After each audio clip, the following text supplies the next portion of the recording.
Que é esse aqui, ó. Perceba nesse outro contra-cheque, ele está sendo calculado, a insalubridade, a 10% em cima do salário base.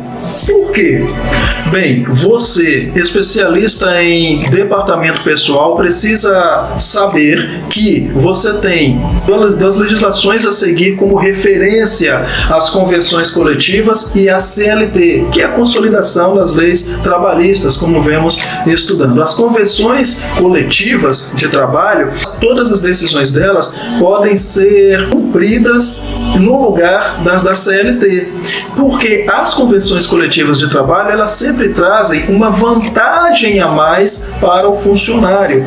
Aqui na convenção coletiva está dizendo que o cálculo da insalubridade deve ser feito em cima do salário base, que geralmente é maior do que o salário mínimo. Lá na CLT está dizendo que o cálculo da insalubridade é feito em cima do salário mínimo. Isso significa que as convenções, por trazer sempre uma vantagem a mais para os funcionários, podem sim serem cumpridas no lugar das ordenanças da CLT. Então é de extrema importância que você, especialista em departamento pessoal, fique de olho nas convenções coletivas, além de estudar as novidades da CLT para manter-se sempre informado, sempre atualizado.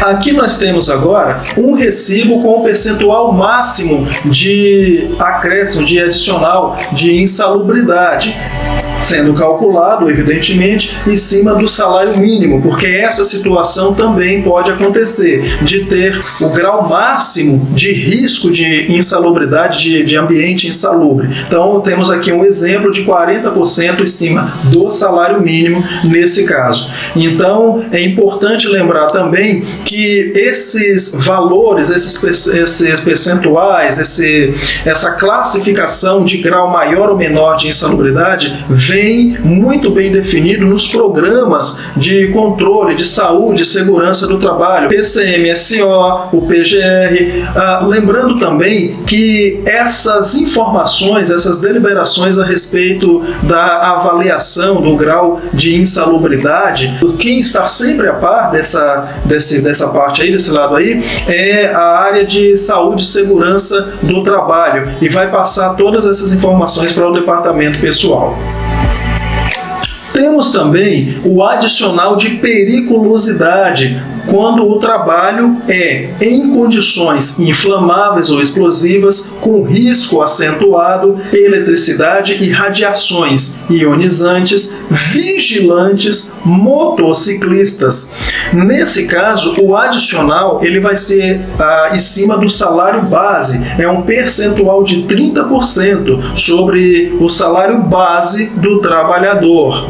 Temos aqui agora um exemplo desse cálculo da periculosidade. Salário base de 1.680, 30% em cima desse salário base. 604 é o valor do adicional de periculosidade. Porém, existe uma outra situação. Uma situação em que a convenção coletiva decida que esse percentual pode ser maior, tipo 40%. Foi aquilo que eu informei para vocês, que convenções coletivas, elas sempre vão trazer uma vantagem a mais para o funcionário, uma vantagem a mais para o trabalhador. Por isso informei para vocês, ensinei para vocês que as decisões das convenções coletivas terão prioridade no cumprimento, porque sempre trazem essa vantagem a mais. Nesse exemplo, no exemplo desse recibo, o percentual de 30% em cima do salário base para a periculosidade foi substituído pelo percentual de 40% sobre o salário base. O percentual de periculosidade sobre o salário base, 40% e não 30%, que também pode acontecer. Lembrando mais uma vez que o especialista de departamento pessoal sempre deve estar a par das novidades da CLT e das convenções coletivas. Temos Temos também esse recibo, essa demonstração de recibo com o valor de salário família.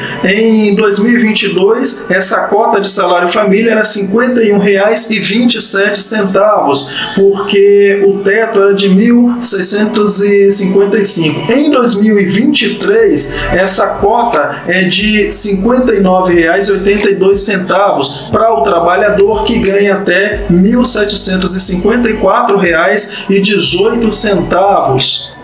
Temos esse outro recibo aqui de adiantamento. Toda empresa, se quiser, não existe nenhuma legislação que a obrigue, pode adiantar parte do salário para o seu empregado. Geralmente esse adiantamento é de 40%. Lembrando mais uma vez, não existe nenhuma legislação que discipline essa situação. A empresa pode ou não pagar o adiantamento salarial. Ela pagando o adiantamento, aqui nós temos um exemplo de 40% em cima de R$ 1.680, que é o salário base, um adiantamento de R$ 672. Esses R$ 672 ele vai ser descontado na ocasião do pagamento do salário mensal. Esse outro recibo, ele traz o